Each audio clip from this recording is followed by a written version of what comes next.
If I tried to remember when this next part happened, I wouldn't know where to start. Maybe we didn't really exchange any words at all. Or perhaps it all happened at the boundary of a dream. Regardless, Koito-san and I were there. We were alone together in the student council room. I was sitting and working on odd jobs, as usual, when Koito-san prepared tea. Thank you, I said politely and took the mug. I didn't immediately sip it, but instead cupped it, as though I were holding on to its warmth, while Koito-san sat across from me. She immediately sipped the tea and gave a small sigh. It must be difficult being an underclassman. But weren't you one just last year? Koito-san smiled. That was true enough. If anything, I had been an underclassman for the majority of my high school career thus far. It was just that it didn't actually feel that way. Perhaps because my second year felt more substantial than my first. When I say substantial, I mean that it was charged with intensity, full of new experiences. Of course, they weren't all positive. What I had gained since meeting Koito-san certainly hadn't all been bright and rosy. Then I noticed my underclassman's face was turned down, and that there was a shadow hanging over her. Is there something wrong? She was trying to hide her own weakness, just like Tuko had in the past. Though that might just be the nature of the human heart. She wouldn't allow the parts of herself she perceived as weak to be exposed. So in response to my question, Koito-san just smiled as she said, "No, not really."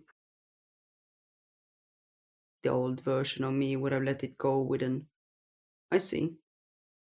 But this time, though I didn't know why exactly, I felt as though I couldn't just run from what was occurring right before my eyes.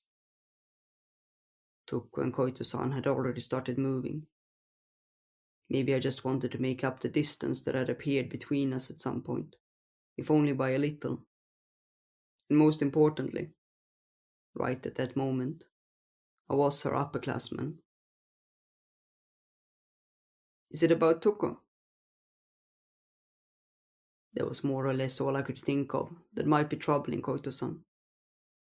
Besides, I thought this might be a chance to get even a slight glimpse of how Koito-san had captivated Toko.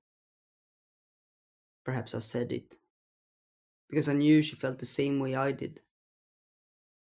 People act as though they don't see themselves, but in actuality, they're very self-involved.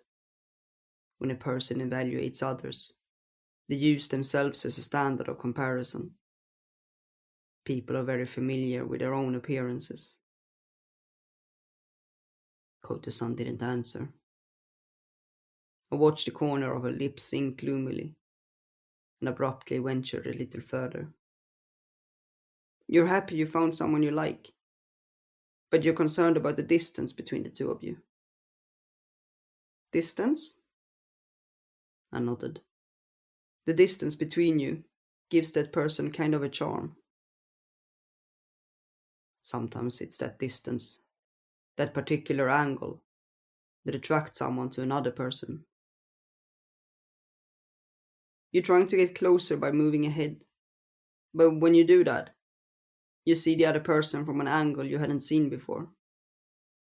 The backdrop changes, and things that were hidden before become visible.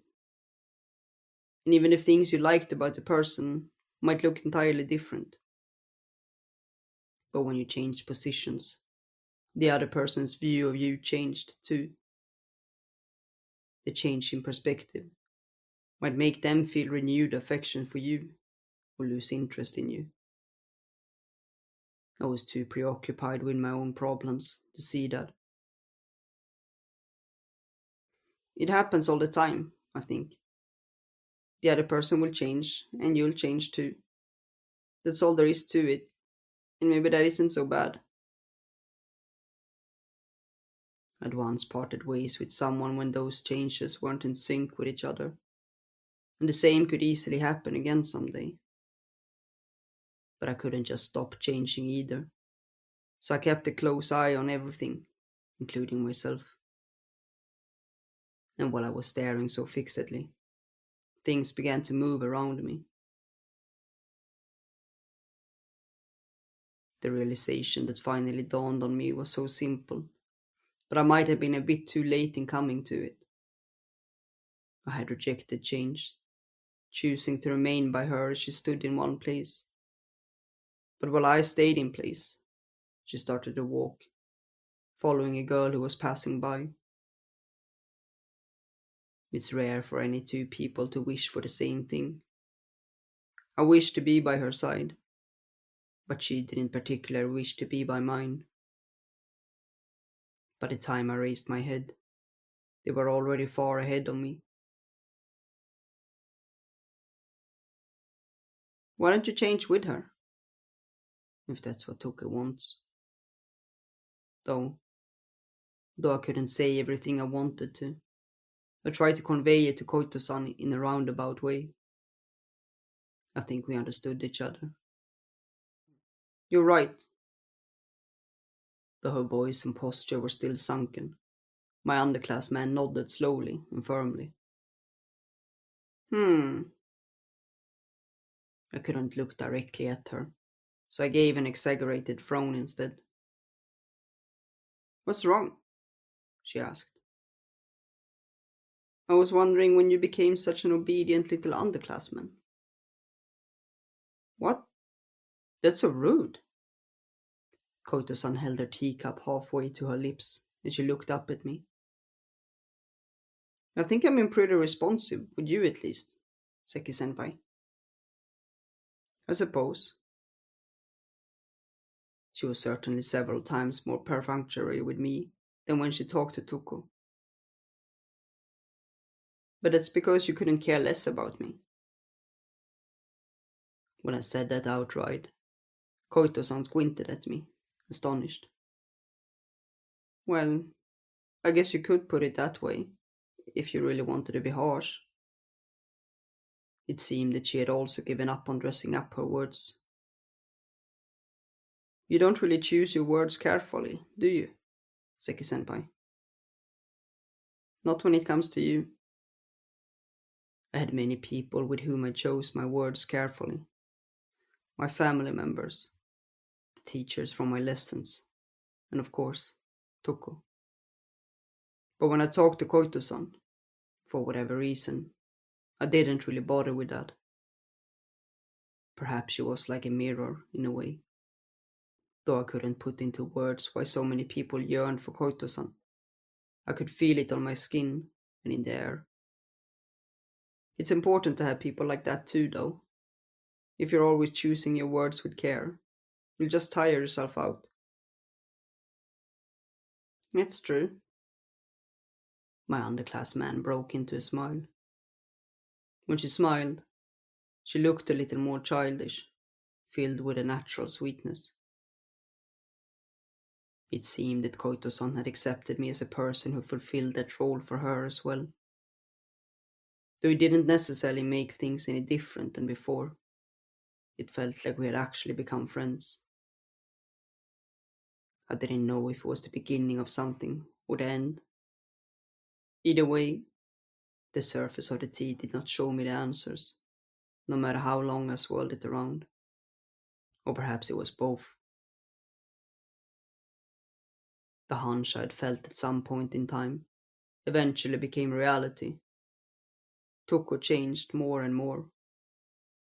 She went through the preparations for the student council play she had been planning for, but seemed to have a change of heart about the act she performed on a regular basis. I had no idea what she had done with Koito-san, while I was unaware, but Toko seemed to have become weaker. That might not be the best way to phrase it, but it was what I saw. She no longer hid her weakness from others, as though all the fractured aspects of her heart had become one. In exchange, Toko spent more time looking down, as though she had lost something.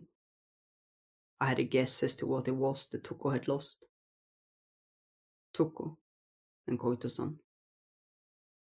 Though I knew it deep down, I didn't want things to end without ever making a move. At some point, Toko had said this to me. When you're here, I feel like I'm approaching the ideal version of myself. As long as she had Saeki Sayaka standing beside her, or following behind her, she felt she could keep going. I had been happy to hear those words. But if Toko's ideals had changed, then what did that mean for me? When I took a sip of the cooling tea, the battered windows quivered slightly. Cold wind slipped in from somewhere, caressing me through my clothes. Ah, I thought, the season, or at least the day, is coming to an end. As I looked out the window to check, the scenery and my memories seemed to sink, as though they were drowning in an ocean of light. In the middle of our school trip in early autumn, the day I had anticipated for so long finally came. I looked it right in the eyes, and Tuko was before me when I did.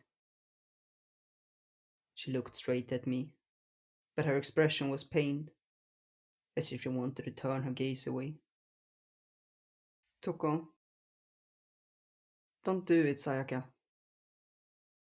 Tuko's voice was weak, as she tried to dissuade me. I'm not the amazing person you think I am. I had known that for a long time, of course. But the Tuko here, right now, was already amazing in her own way. She was magnificent and beautiful. Up until this point, she had been guided by the change that Koito-san had brought about. But starting now, I would be the one to move. I took a step towards the true Tuko. I love you. When I became a high school student, I resolved not to make the same mistakes again. As long as I knew I had gone wrong before, I thought that I could prevent it from happening again. I thought I already knew everything there was about loving someone. But I only truly learned what that meant after I met her.